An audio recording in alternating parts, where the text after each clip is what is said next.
Assalamualaikum warahmatullahi wabarakatuh. Kembali lagi bersama saya Gus Iip di channel YouTube Gus Iip Official. Alhamdulillah kali ini saung teduh kami kedatangan orang yang spesial, yaitu Ustadz Kaula Fahmi. Beliau adalah Ketua Lembaga Dakwah Pengurus Cabang Istimewa Nahdlatul Ulama Tiongkok. Betul? Betul. Tiongkok ya? Cina apa Tiongkok? Lebih akrabnya sekarang disebutnya Tiongkok. Tiongkok. Wah, negeri tirai bambu. Wah, luar biasa. Kayak ini saung bambu. Ya kita kan saung bambu nih. Maka kita cocok lah ngobrol-ngobrol pada kesempatan kali ini. Kita akan bercerita, ngobrol-ngobrol bagaimana kebudayaan Islam di Tiongkok. Ya. Assalamualaikum Ustadz Kaula Fahmi. Waalaikumsalam Gus Iip. Official. Luar biasa, ada officialnya. Luar biasa ini. Beliau ini adalah sosok yang humble, humoris, dan orangnya memang tidak enakan ya, tawadu gitu ya. Tawadu bukan pakai bahasa Sunda, taramawa duit. Ya itu juga mungkin termasuk kali. Beliau kemana-mana taramawa duit. Sampai ke tempat ini nggak bawa duit. Tapi luar biasa, beliau adalah ketua loh. Ketua LDPCI Nahdlatul Ulama Tiongkok, cabang Tiongkok, Cina. Bukan Indonesia, bukan Jawa Barat, bukan mana-mana. Ini adalah dari Cina. Jadi alhamdulillah suatu kehormatan buat saya bisa berbincang dengan Ustadz Kaula Fahmi. Sama-sama Gus Iip. Jadi sebelumnya saya pengen tahu nih Ustadz,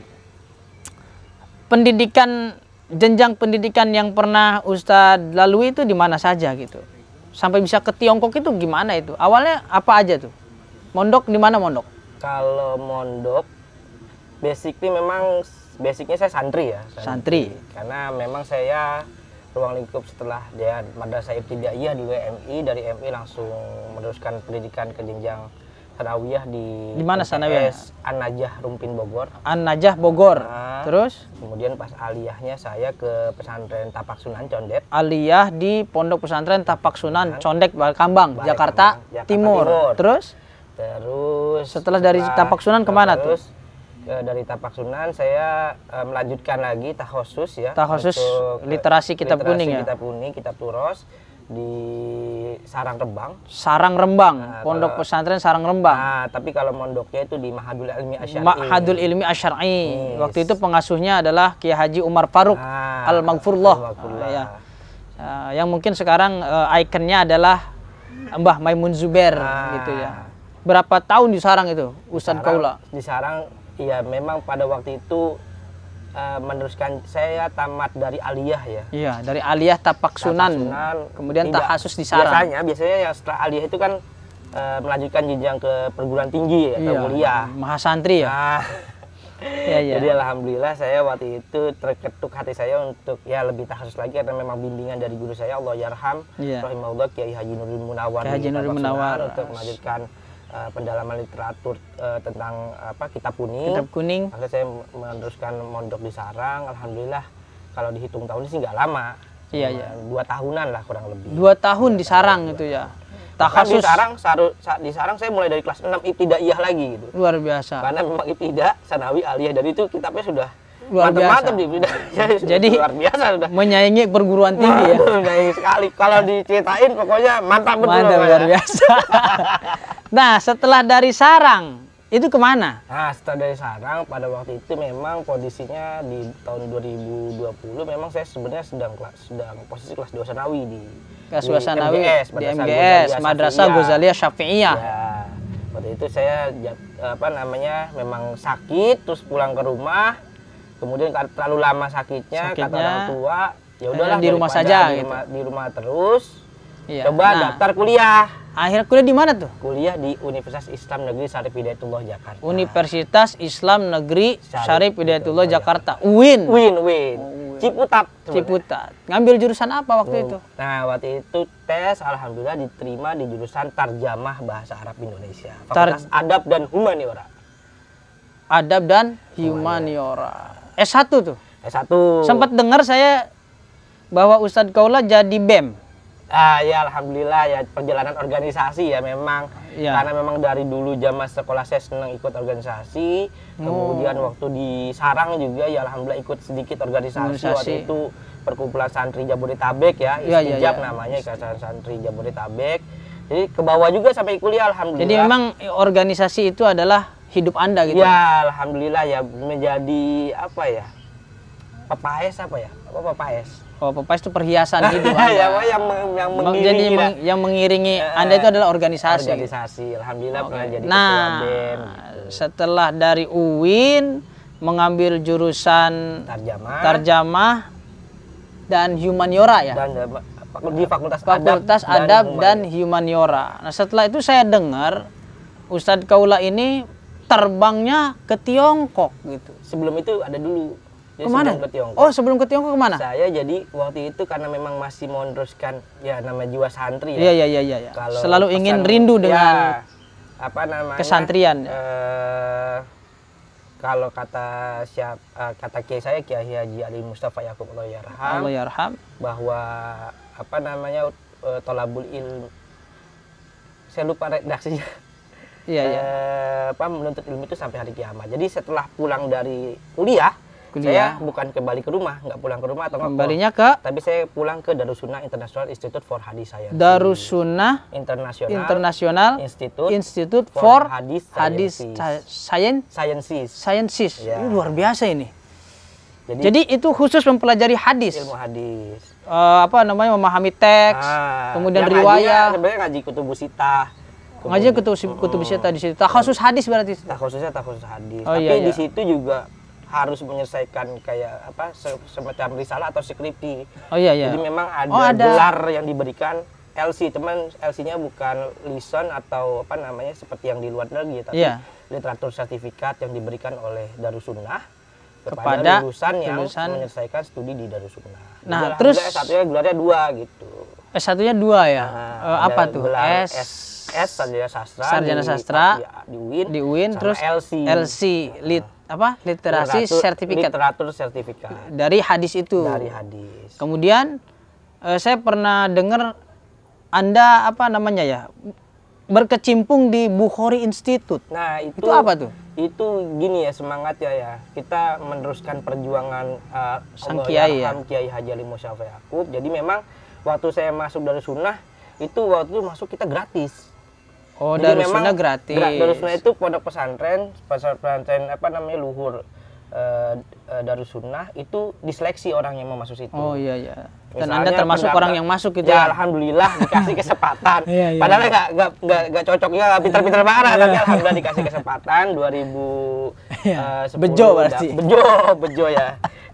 Ya kalau urutan paling bawah lah alhamdulillah dapat kesempatan. 2014 saya lulus, kemudian bersama teman-teman mendirikan Al-Bukhari Institute. Semangatnya untuk meneruskan cita-cita guru kita Allah yarham Kiai Haji Ali Mustafa Yakub untuk memasyarakatkan hadis.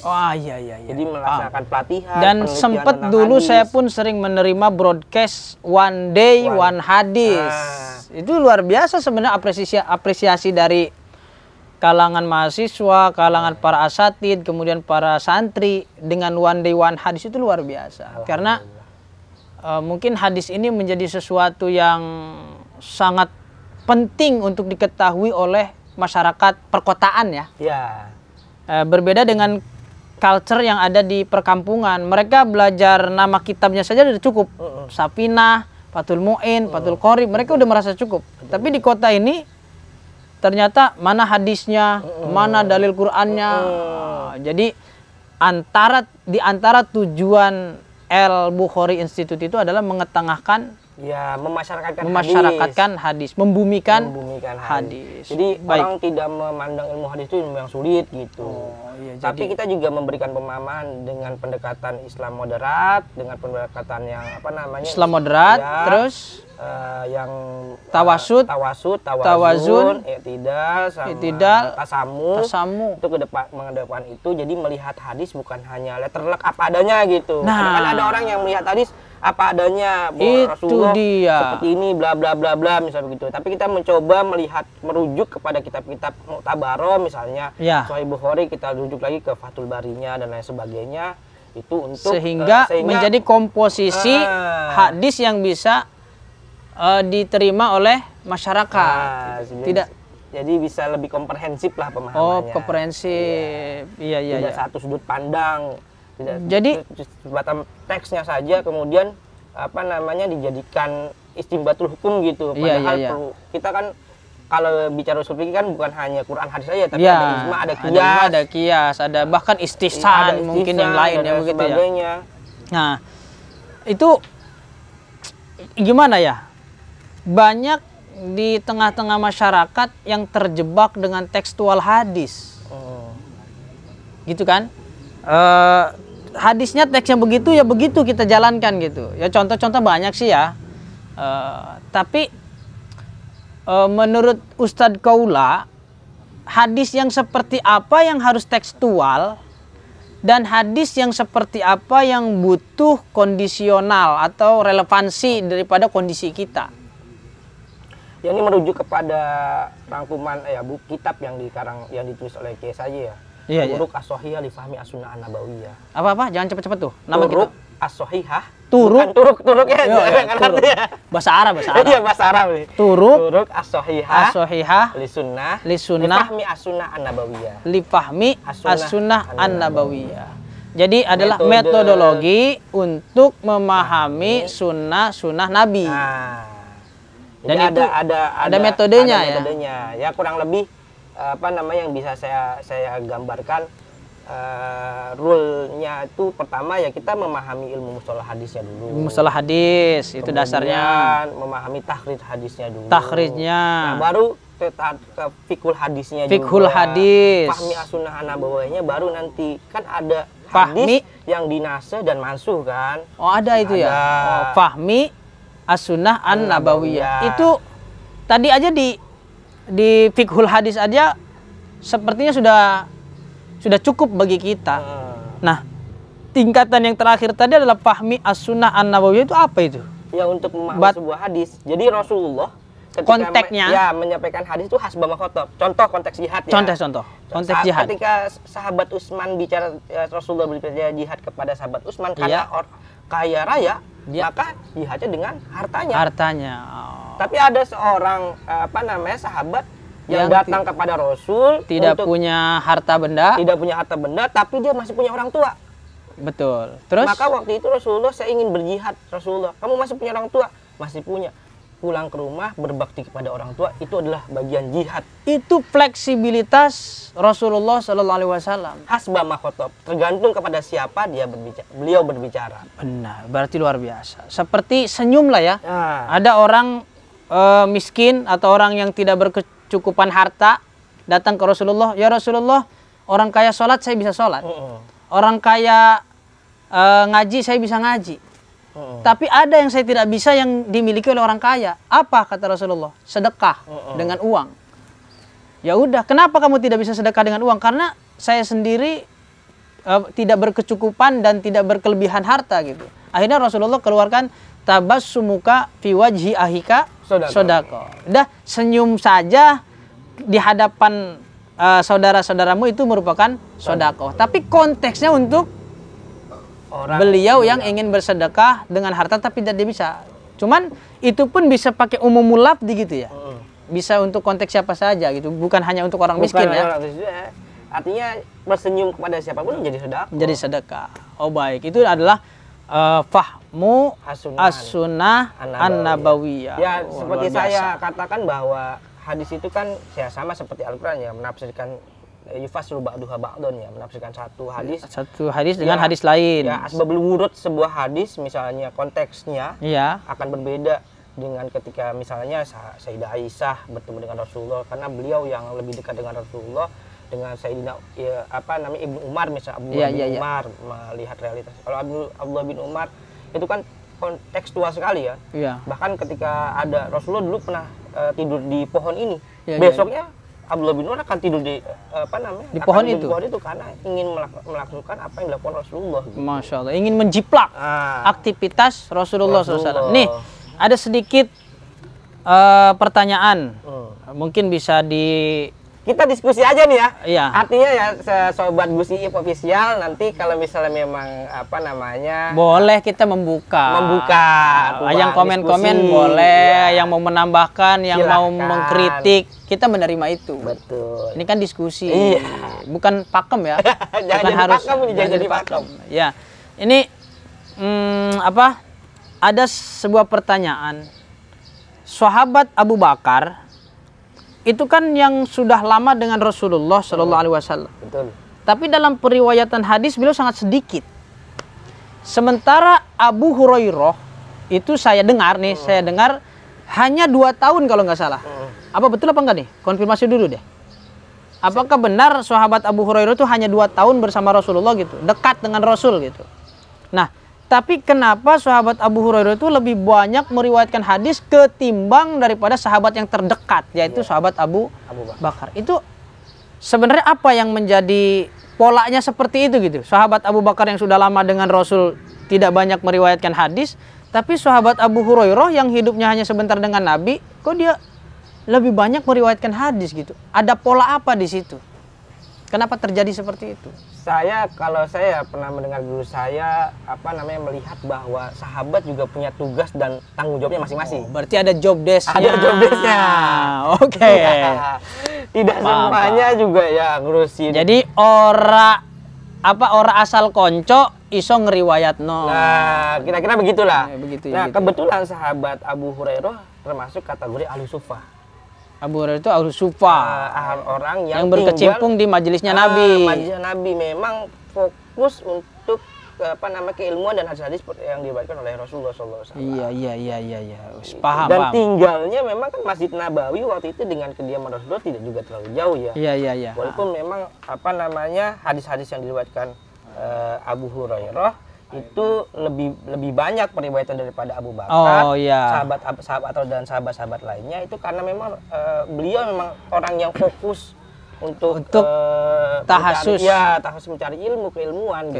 Akhirnya fakemnya memang di situ. Akhirnya beliaulah yang banyak meriwayatkan hadis. Oke. Abu Hurairah gitu. Iya. Ini kira-kira begitulah gampangannya. Kita semua kan nggak mungkin kan waktu misalnya Rasulullah ada juga Abu Bakar kan lebih fokus kepada kemaslahatan umat misalnya, kepemimpinan dan lain sebagainya. Terus dalam hadis rumah tangga kan banyak diriwayatkan oleh Sayyidah Aisyah gitu. Memang seperti itu pola-polanya. Sudah ada pakemnya masing-masing. Iya. Jadi gini. Yang jadi penasaran nih dari sahabat Gus Iip. Ini kok seorang ustadz yang jenjangnya tadinya An-Najah di Bogor, kemudian ke Tapak Sunan Condet, itu adalah pesantren tradisional. Kemudian nembus ke UIN Syarif Hidayatullah. Sarang dulu dong. Oh iya, Sarang. Itu pun sangat tradisional. Kemudian tembus ke UIN. Nah, setelah ke UIN ke Darus Sunnah. Pulangnya Darus Sunnah. Kemudian kok bisa melesat belajar ke Tiongkok? Itu gimana ceritanya itu, Ustaz?